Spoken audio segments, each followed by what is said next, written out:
Біздің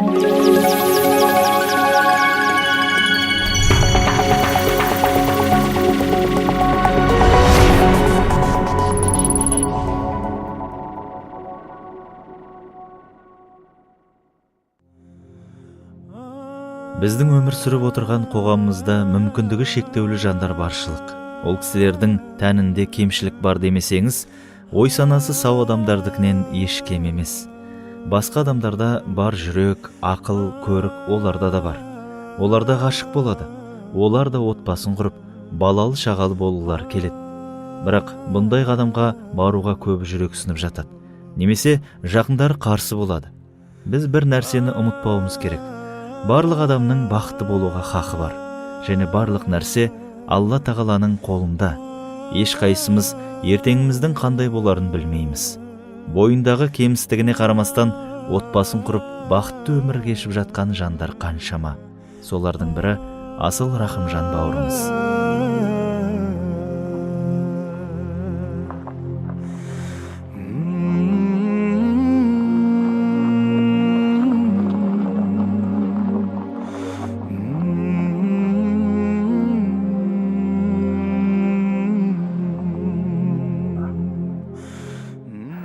Ассаламу алейкум. Біз Асылдың үйіне келдік. Енді үлкен бір керемет жаңалық, Асыл үйленіпті. Алхамдулилля. Сол Асылмен көрсек, келін көрейік, аналарының жағдайы қалай екен, соны байқайық иншалла.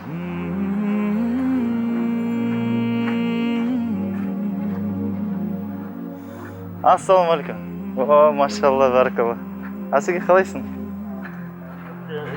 Машалла, қалайсың? Құсың құтты болсын. Иә, келін машалла. Қалай, Қызылордадан деп естідік, солай ма? Жүр, танысайық, үйге барайық. Мамаң бәрі үйде ма? Машалла. Келін үйде? Қарын тоқ? Денсаулығың жақсы?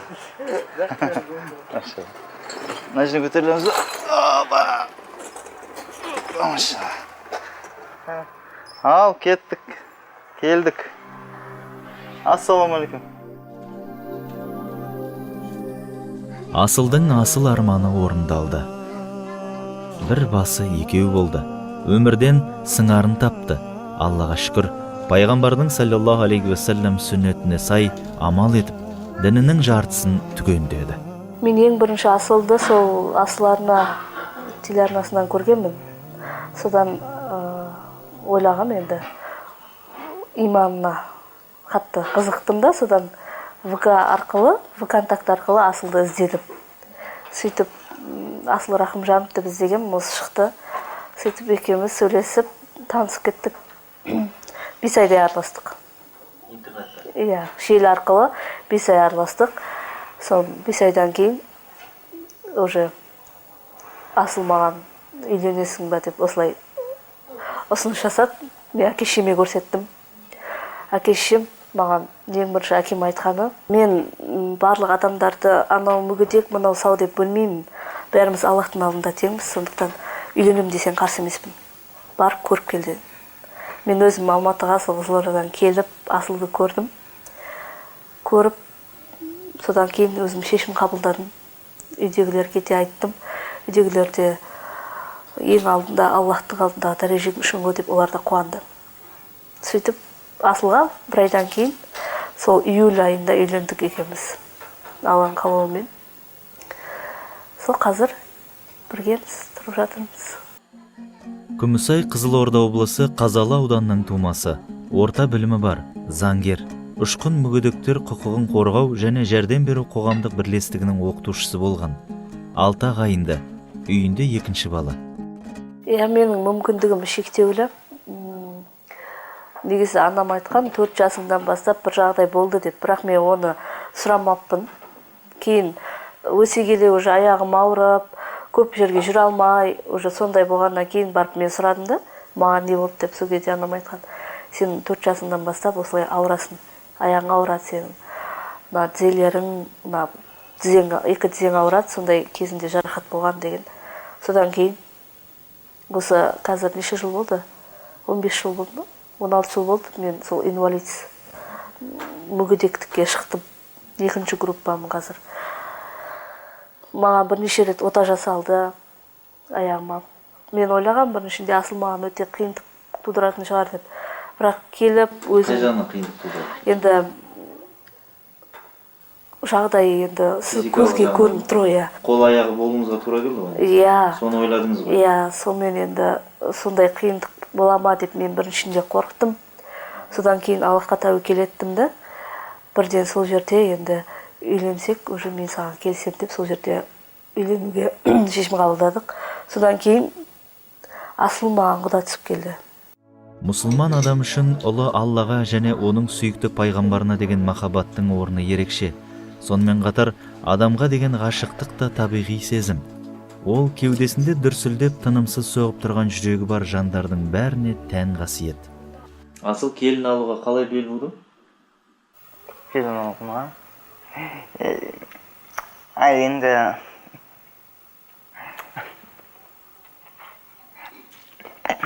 Аллахтан дұға еттім. Енді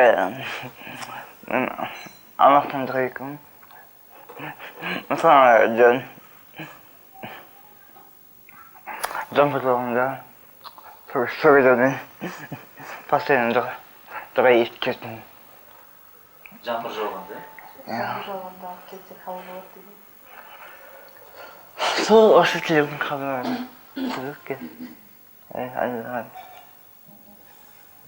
Мамаңа мен келін таптым деген кезде мамаң не деді саған? Мама Қарсы болды ма әлде не болды? Не деді? енді бірінші көйлек деді. Қандай екен бірінші? Біз аяқ деді. Есатымен өлетін. Қызылордаға барайын деген. Бірақ мама аққа деді. Бірінші келін өзі көрсін. Деп енді сүйетін қыз өзі келеді деген сияқты. Сонша қайтты. Келді ғой, Келді. Ұнады ма? Сразу ұнады ма? Иә. Әлде сен де ойландың ба? Сразу ұнады. Ұнады ма? Қазір қалай, жақсы тұрып жатсыздар ма? Жақсы шүкір. Бәрі жақсы. Бақыттысың ғой? Бақыттымын. Не керек енді саған? Маған енді екеуміздің бір баламыз болса.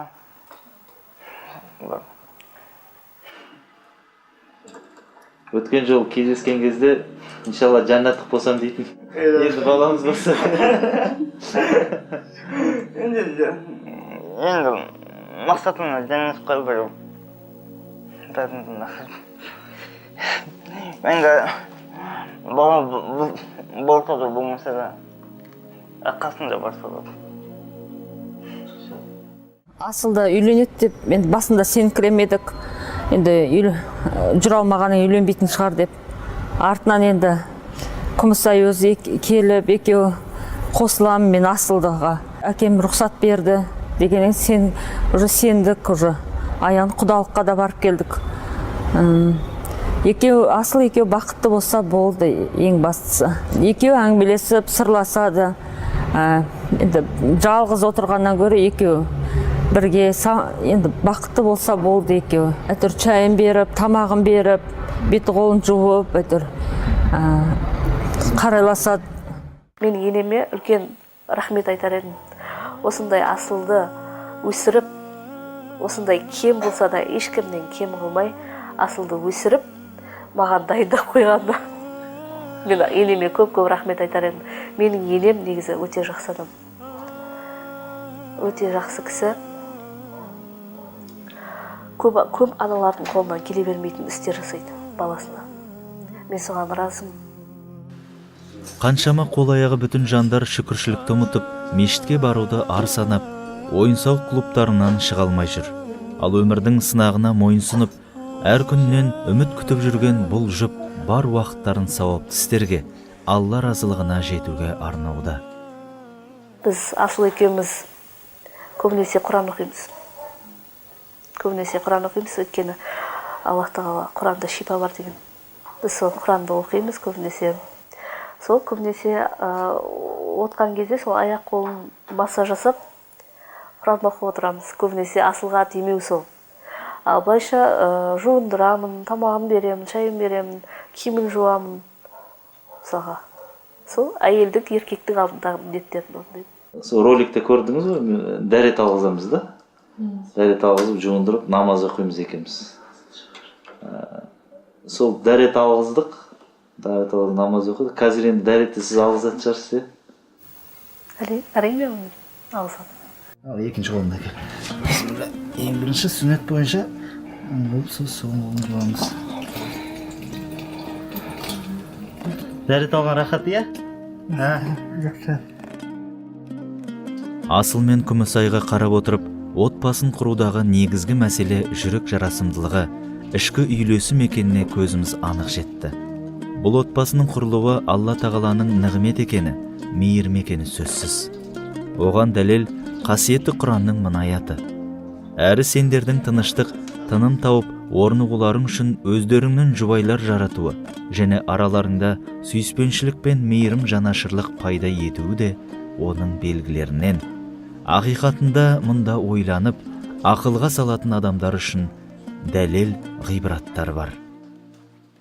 Қазір мүгедек болып, қазір біздің мүмкіндігіміз шектеулі болып, қазір біз көп нәрсеге екеніміз келмей жатса да, Аллах тағала бізге бір сынақ жіберсе, оның нәпақасын да береді деп ойлаймын. Ақырет күнінде біз мүгедек болғанымыз үшін пайғамбарымыз айтып кеткендей, бір кісінің екі көзін алса, оның орнына жәннатта оған екі көз береді деп. Сол сияқты бізді осы дүниеде кембағал қылғанымен, иншалла біз ақырет күнінде біздің 12 мүшеміз бірдей сау болады деп ойлаймын. Асыл үйленбейді деп ойлап енді үйленді. Енді қазіргі кезде енді бақытты болса екен, үлгілі семья болса екен дейміз. Перзентті болып. Енді осындай Күмісайға да разымын. Осындай үлкен қадамға келіп, қадам жасағанда, осы Асылмен бірге өмірімді өткіземін, қарайласамын дегеніне. Әйтеуір бір перзент болса да, перзентті болуыма да енді боламын деген неде келді да өзі. Енді екеу бақытты болса болды, самое главное. Асылмен бірге тұру ешқандай да қиын емес. Біріншінде былай енді сырт көзге барлық адамдарға бұндай жігітке үйлену қиын деп қыздар ойлау мүмкін. Бірақ ешқандай да қиын емес. Негізі Аллах тағала бір қиындық берсе, қасына бір жеңілдікті қосып береді ғой. Мысалға, Асылға үйленгелі мен ешқандай қиындық көрген жоқпын. Ең бастысы адамның жүрегінде иманы болу керек екен де ше. Ең біріншінде адам жүрегінде иман болу керек екен. Қанша 12 мүшесі сау жігіттер бар, мысалға, азаматтар бар, байлық, әдемілік, атақ-даңқ, олардың бәрі болып тұрып, жүрегінде кішкентай иманы болмаса, онда оның ешқандай да пайдасы жоқ екенді. Мен соны білдім де. Мен Асылдан олардан көп артықшылықты көрдім.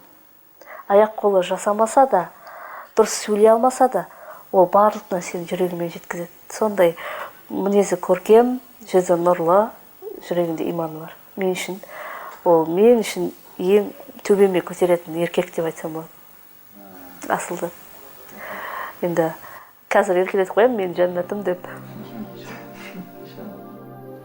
Кім қандай кейіпте жаратылса да, Алла алдында бәріміз теңбіз. Бірақ жаратылысымыз ұқсас болғанымен, әрқайсымызға әртүрлі сынақ берген. Қанша адам болса сонша тағдыр. Бірі бай, бірі кедей, біреу сау, біреу науқас. Алайда ертең Алла алдында адам баласының иманмен және жасаған әрекет амалдарымен өлшенетінін ұмытпайық.